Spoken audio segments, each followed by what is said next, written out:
You know, the Bible says that there is a river that flows from the throne of God, and that river flows into our hearts. Jesus said, out of your innermost being would flow rivers of living water. And you and I can go to the river and we can drink every single day. Through prayer, we can go to that river and drink. And oh, I tell you what, it's powerful. And you know, when the river is flowing in us and our lives are surrendered to Him, there's incredible power in that. In fact, the Bible says that God's eyes go to and fro throughout the whole earth to show Himself mighty on behalf of those whose hearts are perfect towards Him. And when God finds a person of prayer who will allow the river to flow, whose life is surrendered to Him and say, flow river, flow in me, flow through me, God will do extraordinary things with that person.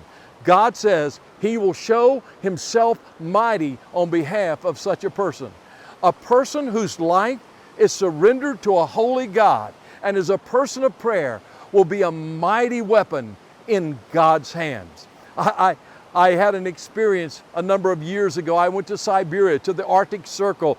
It was a place where the gospel had never been proclaimed before. And I went to this city and I preached the gospel. It was an amazing experience. And the stadium was packed and scores and scores of people came to know Christ that day. In fact, 2 churches were birthed out of that meeting. God moved in a mighty way in that city.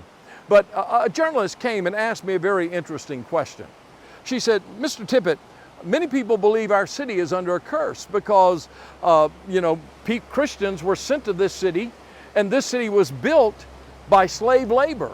And so we believe that maybe we're under a curse. Do you believe that our city is under a curse? And I said, no, ma'am, I don't believe your city is under a curse. I believe your city is under a blessing. And she said, what do you mean?